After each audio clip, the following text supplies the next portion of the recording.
अस्सलाम वालेकुम ख़वातीन हज़रात, मैं हूँ आपका मेज़बान सुमेर और आज के नए प्रोग्राम में हम आपको खुश आमदीद कहते हैं। दोस्तों, सबसे पहले तो मेरी तरफ से आप सबको बहुत बहुत ईद मुबारक, यानी कि गुज़िश्ता ईद मुबारक। ईद के दिन तो मैं प्रोग्राम करता नहीं हूँ, वरना मैं आपको ईद के दिन मुबारकबाद पेश करता। ईद के दिन मैं फुल छुट्टी मारता हूँ भाई। छोटी ईद पर शायद कभी कभार मैं तैयार श्यार होकर ये सब काम कर लेता हूँ, लेकिन बड़ी ईद पर सिर्फ गोश्त खाना, बनाना और बांटना और जमा करना। भाई मैं पुराने कपड़े पहनकर आराम से गेटअप चेंज करके निकल जाता हूँ और अच्छे से गोश्त जमा करके घर ले आता हूँ। क्या बुराई है भाई, अगर गोश्त लिया जाए तो इसमें गुनाह तो नहीं है ना, है। लेकिन हमारे माशरे में ये सब कुछ देखा जाता है कि भाई गोश्त कौन लेने आया, गोश्त मांगने गया था।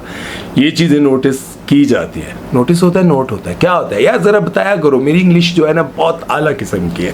खैर, बात हम करेंगे जी आज की खबरों के बारे में, आज की अपडेट्स के बारे में। सबसे पहले जो हमारी खबर है वो है फिल्म्स के हवाले से।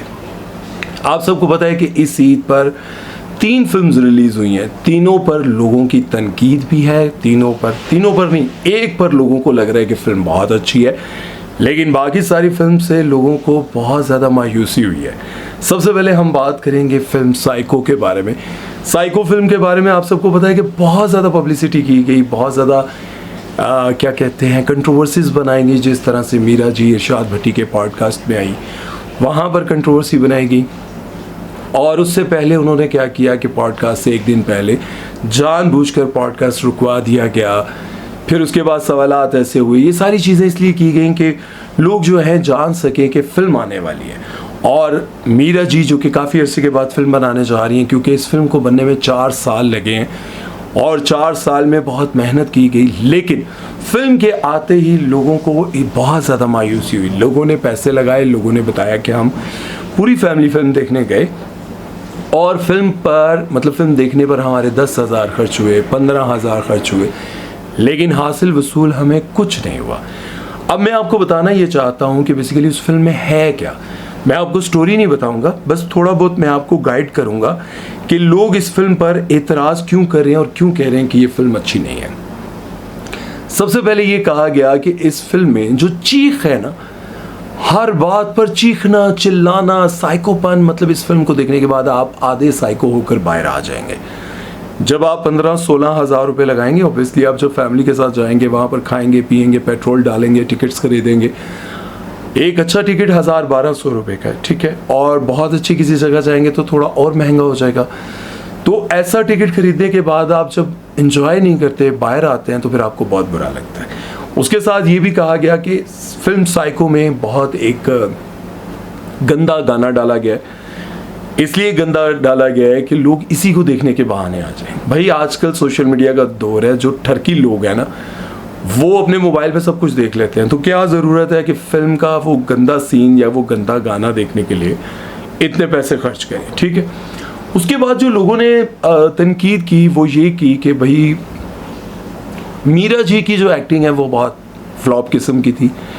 उसके साथ साथ शान पर बहुत ज़्यादा तनकीद की गई कि भाई शान अगर अपनी एक्टिंग पर तवज्जो देते तो शायद वो एक्टिंग अच्छी कर पाते, जो उनके 2-3-4 साल बाकी रहते हैं फिल्म इंडस्ट्री में काम करने के लिए एज एन हीरो। अब 2-4 साल लोग क्यों कह रहे हैं, ये मैं नहीं कह रहा हूँ, बहुत बड़े बड़े लोग जो इस इंडस्ट्री में काम करते हैं वो लोग ये कह रहे हैं कि अगर शान साहब को 2-4 साल गुजारने हैं इस फिल्म इंडस्ट्री में तो वो सिर्फ अपनी एक्टिंग पर तवज्जो दें, डायरेक्शन पर ना दें, क्योंकि उनकी डायरेक्शन हमेशा जो है वो बहुत ही ज़ीरो होती है। उसकी वजह यह है कि वो हॉलीवुड को कॉपी करने की कोशिश करते हैं, डार्क और सिनेमैटिक लाइट्स और ये चीज़ें सारा वो कोशिश करते हैं कि हॉलीवुड टाइप की वो फिल्म बनाएं, जिस तरह से उन्होंने बाकी मूवीज़ बनाई। इसी तरह इस फिल्म में भी जो उन्होंने डायरेक्शन की वो बिल्कुल लोगों को पसंद नहीं आई। 2.5 घंटे की फिल्म थी, लोगों को यूँ लग रहा था कि इस फिल्म में हम 2.5 घंटे टॉर्चर हो रहे हैं। भाई हमने पैसे लगाए, अब देख लें आगे शायद कुछ अच्छा आए। हाँ, अलबत्ता लोगों का ये कहना था कि सोनिया हुसैन की जो खूबसूरती, ये चीज़ें बहुत अच्छी लग रही थी, लेकिन वो ज़ाया हुई। मतलब उनमें कोई उनका कैरेक्टर कोई ऐसा नहीं था जिसे देख कर कहेंगे वाह चलो सोनिया हुसैन की वजह से जो है देखा जा सकता है। अच्छा, ये जो जितनी बातें मैंने आप लोगों को बताई हैं, ये सारे जो तज्जियाकार हैं ना हमारे, जितने भी फिल्म इंडस्ट्री के हवाले से जो क्रिटिक हैं, उन सब की बातें मैंने आप सबके सामने रखी। लेकिन उसके बावजूद अगर आप किसी ऐसे मरीज़ की फिल्म जैसे साइको होता है या कुछ इस तरह की अगर आपको इस तरह के टॉपिक्स अच्छे लगते हैं तो फिर आप जाके देखें, ज़रूर देखें। हम ये नहीं कहते आपको फिल्म ना देखने जाएं ताकि आप लोग अपनी राय दे सकें आके कमेंट सेक्शन में कि अच्छी थी या नहीं। अच्छा, अगर हम दूसरी फिल्म के बारे में बात करें, ज़ॉम्बीट के बारे में, फ़ाद मुस्तफ़ा की फिल्म के बारे में, तो लोगों ने इसकी तारीफ़ की है। कुछ लोगों को लगा कि यार ये 2 घंटे का टॉर्चर है, मतलब इस फिल्म में भी कुछ नहीं है। इस फिल्म में भी उन्होंने ज़्यादातर कोशिश ये की है कि ये जो पप्पियाँ जप्पियाँ दिखाने की कोशिश की है। मैं भी शायद के साथ उन्होंने कुछ सीन्स ऐसे डाले हैं जिस तरह से उनकी पहले फिल्म थी आग लगे बस्ती में, उसमें वो जो वाइफ के साथ सुहाग रात मनाने की जो कोशिश वो कर रहे होते हैं वो दिखाने की कोशिश की। और इस फिल्म में उन्होंने इसी तरह गेम खेलते हुए मैं भी शायद के साथ कुछ रोमांटिक और पप्पी जप्पी का कोशिश दिखाई गई है। अच्छा, हमारे यहाँ लोगों को लगता है कि फिल्म और ड्रामे में फ़र्क ये होता है कि फिल्म में आप रोमांस दिखा सकते हैं, फिल्म में आप ये सब चीज़ें दिखा सकते हैं और ये दिखाएंगे तभी फिल्म लगेगी, अदरवाइज़ फिल्म नहीं लगेगी। हाँ, बहरहाल बहुत सारे लोगों ने इस फिल्म की तारीफ़ की है। जहाँ साइको की किसी ने तारीफ़ नहीं की, वहीं इस फिल्म की लोगों ने तारीफ़ की है। जहाँ शान साहब जो हैं वो हमारे बेसिकली वो कराची के एक्टर्स के ख़िलाफ़ है। उनको लगता है कि ये इंडिया में जाके काम करना पसंद कर लेते हैं लेकिन लाहौर वालों के साथ काम करना पसंद नहीं करते। अब जो लोग इनके साथ काम करते हैं लाहौर वालों के साथ, उनको ये लगता है कि लाहौर वाले मतलब अपने आप को बहुत ज़्यादा वो समझते हैं कि ये फिल्म्स क्योंकि ज़्यादातर लाहौर में बनती थी, इसलिए लाहौर के लोगों को लगता है कि फिल्म इंडस्ट्री को हमारे से ज़्यादा कोई अच्छा नहीं जानता, फिल्म बनाने में हमसे ज़्यादा किसी का एक्सपीरियंस नहीं है। तो इसलिए कराची वाले कोशिश करते हैं कि वो सारी अपनी प्रोडक्शन वहीं पे करें। लाहौर भी स्टूडियोज़ में आकर शूटिंग्स होती हैं, सब कुछ होती है, लेकिन इख्तलाफात जो है वो बज़ाहिर ना हो लेकिन बातों में झलकते भी हैं और पता भी चलता है। मुझे नहीं लगता कि कोई बंदा, जिस तरह से बब्रिक शाह ने कहा था कि भाई जब कोई बंदा करोड़ों रुपए लगा रहा होता है तो वो, जैसे हुमायूं सईद करोड़ों रुपए लगाएगा तो वो बब्रिक शाह को तो हीरो नहीं लेगा। इसी तरह से अगर फ़ाद मुस्तफ़ा करोड़ों रुपए लगा रहे हैं तो वो शान को तो हीरो नहीं लेंगे, कभी भी नहीं लेंगे। तो ये इख्तलाफात हैं इनके आपस में, लेकिन मिल के अगर काम करें तो अच्छा किया जा सकता है, लेकिन ऐसा कभी होगा नहीं। अच्छा, बहरहाल हम ये बता रहे थे कि ज़ॉम्बीट जो है वो लोगों को थोड़ी पसंद आई क्योंकि अलग कहानी थी, थोड़ी हॉरर थी, उसमें थोड़ा जो है वो शुगल ज़्यादा था, मैं क्या कहूँ। बहरहाल उसको थोड़ा पसंद किया गया लेकिन साइको को पसंद नहीं किया गया। फरहान सईद की फ़िल्म के हवाले से तो बिल्कुल फ्लैट जा रहा है, किसी को कोई ना किसी ने उस पर डिस्कस किया, हालांकि लोगों को लगता था फरहान सईद की फिल्म आने वाली है। जिस तरह फरहान सईद का एक ड्रामा आया था तो लोगों को लगा था कि फरहान सईद की वजह से हिट हुआ, फरहान सईद को लोग बहुत पसंद करते हैं, लेकिन फिल्म आई तो लोग नहीं देखने गए, लोगों ने नहीं देखी। इसकी वजह ये भी है कि उसकी पब्लिसिटी नहीं थी, उसके पीछे उसकी कहानी या गानों किसी भी चीज़ के लिए कोई ज़्यादा सोशल मीडिया पर काम नहीं किया गया। और मुझे लगता है कि इसीलिए शायद लोग उसको देखने भी नहीं गए और लोगों को पता भी नहीं है कि फरहान सईद की फ़िल्म का क्या बना और क्या नहीं बना। खैर, अगर आप में से किसी ने भी ये फिल्म्स देखी हैं तो आप लोग अपनी राय ज़रूर दे सकते हैं और मुझे बताइएगा। खैर, चलते हैं नेक्स्ट खबर की तरफ बात करते हैं जी आयज़ा ख़ान के बारे में। तो आयज़ा ख़ान इस ईद पर एक बार फिर से लिमिट्स क्रॉस कर चुकी हैं और उनको देखकर लोगों को बहुत बुरा लगा, क्योंकि बड़ी हैरानकुन बात यह थी कि आज तक उन्होंने कभी भी इस तरह के कपड़े नहीं पहने थे, लेकिन ये बात समझ से बाहर है कि आहिस्ता आहिस्ता वो ऐसे कपड़े पहनने लगी जिनके बारे में वो खुद ये कहा करती थी कि मैं ऐसे कपड़े नहीं पहनती, मेरी फैमिली में भी पहनते हैं, दानिश की फैमिली में भी पहनते हैं सब, लेकिन मुझे अच्छे नहीं लगते, मैं इसलिए बड़े बड़े ब्रांड्स को इग्नोर कर देती हूँ, काम नहीं करती उनके साथ, प्रमोशंस नहीं करती, क्योंकि मैं डीप नेक और इस तरह के जो गले होते हैं स्लीवलेस ये चीज़ें नहीं पहनती। लेकिन इस ईद पर भी उन्होंने ऐसे कपड़े पहने, ऐसा लिबास पहना जिसको देखकर लोग बहुत नाराज़ हुए। कुछ कमेंट्स आपके सामने रखता हूँ, आप देख लीजिएगा कि लोगों की क्या राय है।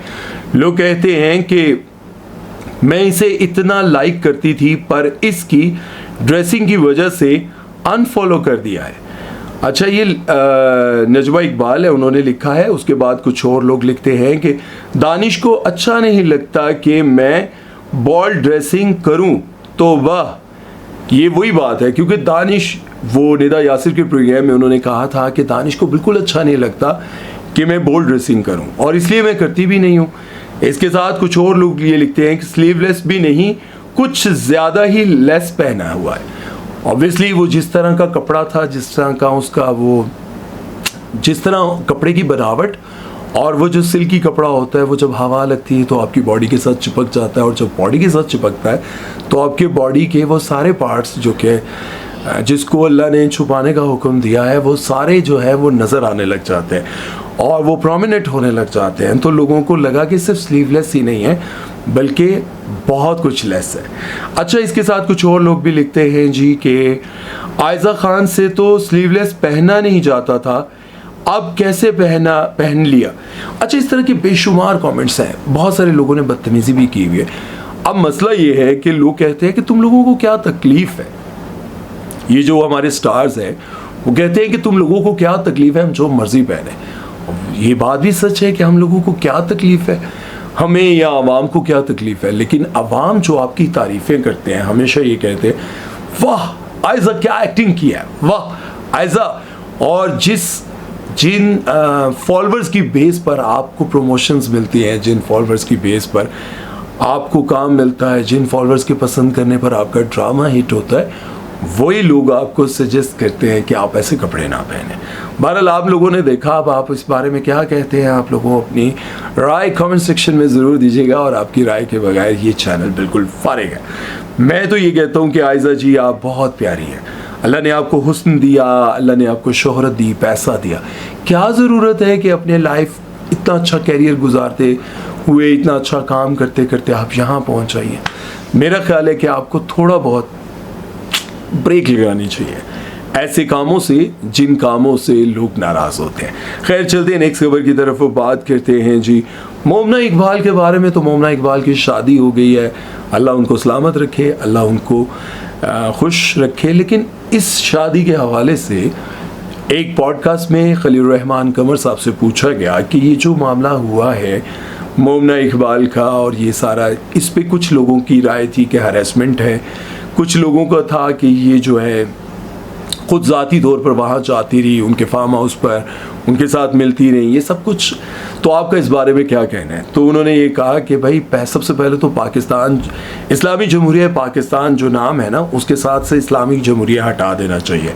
क्योंकि एक लड़की किसी के साथ 5 साल तक बग़ैर निकाह के रिलेशनशिप में रहती है, 5 साल तक उसके साथ उसका एक ताल्लुक़ रहता है, और वो ताल्लुक़ नहीं जिस तरह से मियाँ इशफाक जो कि साकिब चदर के वकील थे, उन्होंने जो बात कही थी कि भाई ये रिश्ता कोई दूरी का रिश्ता नहीं था, ये 5 साल तक बड़ा क्लोज रिलेशन रहा, बहुत ज़्यादा इनकी कुर्बतें रही और 15 करोड़ रुपए तक उन्होंने इन पर खर्च किए। अब बात ये है कि वो कहते हैं कि 15 करोड़ रुपए, सबसे पहले तो ये देखा जाए कि कौन बंदा हलाल कमा कर 15 करोड़ पर किसी ऐसे रिश्ते पर खर्च कर दे जिससे उसका कोई शरई तौर पर ताल्लुक़ बनता ही नहीं, शरई तौर पर उनके साथ उनका कोई रिश्ता ही नहीं, वहाँ पर कोई 15 करोड़ पे खर्च कर दे तो सवालिया निशान बनता है।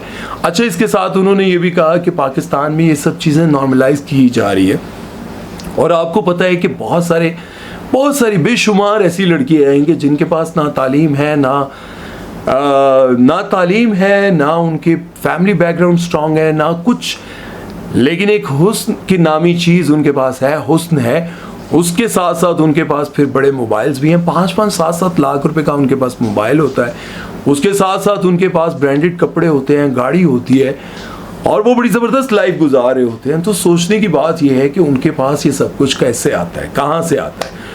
मैंने बेशुमार ऐसे फ्लैट्स, जैसे मैं प्रमोशंस करता हूँ, आप सबको पता है कि बिल्डिंग्स की प्रमोशन कर रहा होता हूँ, तो मैंने बहुत सारे ऐसे फ्लैट्स भी देखे जहाँ पर फैमिलीज होती ही नहीं है। बहुत सारे फ्लैट्स में अकेली लड़कियाँ रह रही हैं, 5 लड़कियाँ, 2 लड़कियाँ, अकेली लड़की। कौन सपोर्ट कर रहा है, कौन पैसा दे रहा है, ना जॉब है ना कुछ है। भाई बहुत ज़बरदस्त किस्म की गाड़ी भी उनके घर के बाहर खड़ी हुई है। पाकिस्तान में बहुत सारे लोगों ने इस बात पर भी एतराज़ किया था जब इनके हस्बैंड ने ये कहा था कि मोमना इकबाल मेरी रेड लाइन है। तो बहुत सारे लोगों ने कहा था कि रेड लाइन तो पहले ज़ाहिर साकिब साहब के साथ, जो साकिब चदर है, उनके साथ उनका रिलेशन रहा, तो वो रेड लाइन उस वक्त क्यों नहीं थी। मैं यहाँ पर एक बात ज़रूर कहना चाहूँगा कि सबसे पहले तो जो इंसान 15-20 करोड़ किसी औरत पर बग़ैर रिलेशन खर्च करता है वो ख़ुद बेवकूफ़ है। मैं उनको शायद अच्छा लगे ना लगे, लेकिन वो खुद बेवकूफ़ है कि 15 करोड़ रुपया या 10 करोड़ रुपए फॉर्चूनर, सिविक, पैसा, दौलत, शोहरत, पैसा मतलब आप शॉपिंग ये वो सब कुछ करवाते हैं। सब कुछ करवाने के बाद आपके हाथ में क्या आता है? रुसवाई। तो बेहतर नहीं है कि आप किसी एक नॉर्मल सी लड़की, खूबसूरत लड़की के साथ शादी करते, एक नहीं 4 करते और इज्जत से उनको रखते। आप बहुत सारे पैसे वाले लोगों को बड़ा फ़ख्र महसूस होता है जब उनके साथ कोई बहुत बड़ी सेलिब्रिटी आकर बैठी होती है और वो लोगों को पता चलता है कि इनकी बड़ी गहरी दोस्ती है। वो बड़ा फ़ख्र महसूस कर रहे होते हैं। और वो मैं बहुत सारी जगहों पर गया हूँ जब लोग कहते हैं ओए कॉल दे आ जानी है, मेरी बड़ी फ़ैन है ये फ़लान, वो बंदा कह रहा होता है जिसकी पर्सनैलिटी में 4 आने की अट्रैक्शन नहीं आती। पता नहीं मेरे बोलने से शायद वो बंदा जज भी कर जाए, लेकिन एक 4 आने की अट्रैक्शन नहीं होती। एज ऐसी होती है जिस एज पर नॉर्मली कोई बंदा रिश्ता मांगने जाए ना किसी बड़ी उम्र की खातून का अभी, तो वो भी इनकार करते हैं। लेकिन वहाँ उसके साथ 16-17 साल की एक मशहूर औरत और एक 17-16 साल की मशहूर लड़की आकर बैठ जाती है और वो कहती है तुम मुझे बहुत अच्छे लगते हो। तो हैरान कुन बातें हैं। बहरहाल इस बारे में अब आप लोगों की क्या राय है कमेंट सेक्शन में ज़रूर बताइएगा। चलते हैं नेक्स्ट खबर की तरफ, वो बात करते हैं जी ईद के उस प्रोग्राम के बारे में जिसमें वसीम बदामी ने बुलाया हुआ था जी अरसलान खान और हिरा खान को, और दूसरी तरफ थे जी खाकान, शाहनवाज और सबीना सईद। अच्छा, ये जो अरसलान खान है, हिरा खान, इनकी शादी को 3 साल हो चुके हैं और Khaqan sorry I am very sorry Khaqan और सबीना की शादी को 3 माह हो चुके हैं। अब उनसे ये पूछते हैं डैश लगाकर कि शादी के बाद मुझे लगा कि शादी ये है, मतलब इसको फिल करें। तो अरसलान खान वो हैं जिन पर अभी पिछले दिनों इल्ज़ाम लगा था कि भाई मैं जब मामिया शाह जाफ़र ने कहा था कि जब मैं इंडस्ट्री में नई आई थी तो अरसलान खान ने मुझे बड़ा हरास किया था, मेरे से बड़ी गंदी बातें की थी और ये वो। फिर बाद में उन्होंने क्लियर किया कि अरसलान खान नहीं, अरसलान बट थे वो। खैर उसमें फिर अरसलान खान ने कहा था आपका बहुत बहुत शुक्रिया, वरना मुझे ज़ाहिर है घर में बड़ी मार पड़नी थी। खैर वसीम बदामी का सवाल ये था कि शादी के कुछ अरसे के बाद पता चलता है कि शादी डैश है, तो इसके जवाब में अरसलान ने कहा कि मुश्किल है। अब इनकी वाइफ जो कि हीरा खान, वो फ़ौरन हैरान होकर देखती हैं भाई क्या जवाब दे दिया। भाई ज़ाहिर है बीवी हैरान होती है। पहले तो वो सभी कुछ अरसे के बाद पता चलता है कि शादी बहुत बड़ी नेमत है। मैं शादी करने के बाद मुझे पता चला कि सबीना के आने के बाद मेरी ज़िंदगी बड़ी पुरसुकून हो गई। सबीना कह सॉरी हीरा के आने के बाद मेरी ज़िंदगी बड़ी पुरसुकून हो गई। लेकिन जो एक्सपेक्ट किया था उसके बरक्स आता है, वो कहती है कि मुश्किल है। अब वो नाराज़ भी होती हैं, ज़ाहिर है उनको बुरा भी लगता है। लेकिन मैं आपको बताऊं कि वाकई शादी से पहले लगता है कि शादी बहुत आसान है, शादी के बाद इंसान की ज़िंदगी आसान होती है, लेकिन वक्त के साथ साथ बहुत मुश्किल होती है। आप जब शादी अब मैंने बहुत सारे लोगों को देखा जी कि इसने फ़लाँ चीज़ खरीद ली है, इसने बड़ी गाड़ी ले ली है, इसने बहुत फ़लाँ चीज़ भी खरीदी, इसने प्लॉट भी ले लिया। अच्छा इसकी शादी हुई है? नहीं शादी नहीं हुई। इसके बच्चे हैं? नहीं बच्चे नहीं हैं। भाई शादी से पहले ये चीज़ें ख़रीदना बहुत आसान है। शादी के बाद जब आप अपने बच्चों को लाइफस्टाइल देते हैं तो आप अपना लाइफस्टाइल भूल जाते हैं। आपके पास गाड़ी पुरानी हो जाती है लेकिन आपके बच्चों की फीसें टाइम पर जारी होती हैं। आपके पास कपड़े पुराने हो जाते हैं लेकिन आपके बच्चों की किताबें पूरी हो रही होती हैं। आपके पास आपकी लुक्स, आपके जिम, आपके बोटॉक्स, आपकी फेस क्लींजिंग, आपके फेशियल, आपकी बहुत सारी चीज़ें रह जाती हैं। आपका वेट बढ़ जाता है, काम करते करते आप अपने ऊपर ध्यान नहीं देते। लेकिन बच्चों की खुराक, बच्चों के कपड़े, बच्चों की फिटनेस, ये सारी चीज़ें पूरी हो रही होती हैं। इसलिए शादी से पहले सब कुछ मुमकिन है, शादी के बाद बहुत मुश्किल है, क्योंकि शादी जो है वो आसान चीज़ नहीं है यार। खैर उन्होंने तो पता नहीं किस सेंस में कहा था, लेकिन मुझे यूँ लगता है कि ऐसा शादी के कुछ साल गुजर जाने के बाद ना पता चलता है कि यार ये बात मेरे से बर्दाश्त नहीं होती लेकिन करनी पड़ती है। ये बात तो मैंने ज़िंदगी में कभी बर्दाश्त नहीं की लेकिन अब करनी पड़ती है। बच्चों के लिए करनी पड़ती है, कभी बीवी की करनी पड़ती है, कभी ससुराल वालों की भी करनी पड़ती है। तो ज़िंदगी शादी के बाद आसान नहीं होती। खैर इसके बरक्स खाकान ने जवाब दिया कि शादी के बाद पता चलता है कि कुछ अर्से बाद पता चलता है कि शादी तो एक बहुत बड़ी नेमत है। शादी तो बड़ी, अब वो जो है साथ में बैठी हीरा अरसलान खान के साथ बैठी हीरा कहती है हाँ ये हुई ना बात। भाई अभी उनको 3 माह हुए हैं, 3 माह और 3 साल में फ़र्क होता है। अल्लाह करे कि 3 साल बाद भी खाकान आकर कहें कि सबीना के साथ शादी करने के बाद बहुत अच्छी, ऐसे लगा कि अल्लाह ने बहुत बड़ी नेमत दे दी, ज़िंदगी बड़ी अच्छी गुजरी है। ये चीज़ें जब देखने को मिलेंगी तो ऐसा लगेगा कि हाँ वाकई। लेकिन सबका केस एक तरह का नहीं होता, बिल्कुल सेम नहीं होता। कुछ लोग शादी के 20 साल बाद भी अलग हो जाते हैं, अलग होने का फैसला करते हैं। आप लोगों ने देखा होगा बुशरा अंसारी जी ने कितने साल ज़िंदगी गुजारने के बाद अलहदगी इख्तियार की। उसके बाद हमारी बेशुमार ऐसी एक्ट्रेसेस हैं, एक्टर्स हैं जो सारी ज़िंदगी साथ रहे लेकिन बुढ़ापे में आके उन्होंने तलाक ली। अल्लाह ना करे कि इनके दरमियान हो। मैं एक एग्जाम्पल दे रहा हूँ कि शादी के कई साल बाद जाकर लगता है कुछ लोगों को ये मेरी ज़िंदगी का सहारा था, जिसने मुझे सुख दिया, जो मेरे हक़ में बोलती रही, जो मेरे साथ खड़ी रही हर मुश्किल में, हर परेशानी में। लेकिन कुछ लोगों को कई साल गुजर जाने के बाद भी दुख रहता है कि फ़लाँ, बस बहुत सारे दुख होते हैं, मुख्तलिफ होते हैं। तो बहरहाल मैं यही कहना चाहूँगा कि अल्लाह ताला सबको खुश रखे। लेकिन अगर किसी ने ऐसी बात कर दी है तो उसको सोशल मीडिया पर लाकर ये ना कहा जाए कि जिस तरह से दानिश तैमूर ने कहा था ना, आयज़ा ख़ान से मैं मोहब्बत करता हूँ और वो मेरी बीवी हैं, लेकिन फ़िलहाल मैं और शादियाँ नहीं करना चाहता। तो फेमिनिस्ट जितने भी थे उन्होंने उनकी दुर्गत बना दी यार, वो उनको माफ़ी मांगनी पड़ी। इसी तरह से अरसलान खान को भी ट्रोल ना करें। उन्होंने कहा कि आसान काम नहीं है, तो ओबियसली शादी के बाद ज़रा मुश्किल होती है। कुछ बीवियाँ टफ़ टाइम देती हैं, कुछ ईजी रहती हैं, कुछ रिलैक्स रहती हैं।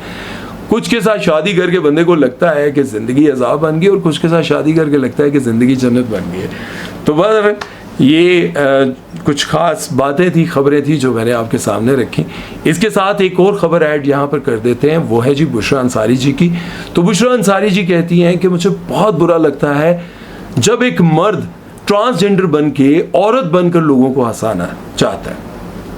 उन्होंने मिसाल दी कि मैं कपिल शर्मा का शो देखती हूँ और उस शो में भी मैं ये नोटिस करती हूँ, नोटिस या नोट किया आपने मुझे बताना है। मुझे मेरे पीछे बैठे कहते हैं आपको पता है आप जानबूझ के करता है। चलो चलो कोई बात नहीं। अच्छा, मैं ये कह रहा था कि आप लोगों ने मुझे ये बताना है क्या वाकई जो बुशरा अंसारी जी कह रही हैं वो ठीक है। वो कहती हैं कि कपिल शर्मा के शो में एक कॉमेडियन है, उनका नाम है सुनील, जो कि आमिर खान की भी वो कर चुके हैं, मिमिक्री कर चुके हैं, ऑलमोस्ट सबकी कर चुके हैं भाई, वो सबकी कर चुके हैं, बड़ी कमाल करते हैं। उन्होंने उनको टारगेट करते हुए कहा, खैर उनके कपिल शर्मा के शो में और भी बहुत सारे मर्द जो हैं वो औरत बन के आते हैं, एक और भी हैं। वो कहती हैं कि मुझे इंतहाई ये चीप हरकत लगती है, बहुत बुरा लगता है जब मर्द जो है वो ट्रांसजेंडर बन के वो लोगों को हंसाने की कोशिश कर रहा होता है और ये सारी हरकतें कर रहा होता है, तो मुझे बहुत बुरा लगता है। देखिए एक चीज़ ये है कि हंसाना किरदार करके, मिमिक्री करके, वो एक अलग बात है, आपको पसंद ना आए वो एक अलग बात है।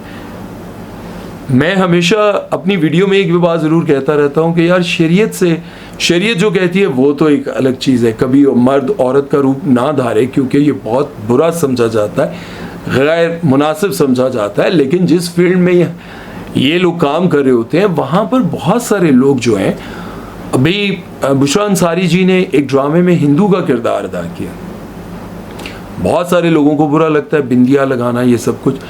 आम जिंदगी में भी आप पैंट शर्ट पहनती हैं, ये चीज़ें करती हैं, तो लोगों को बहुत बुरा लगता है।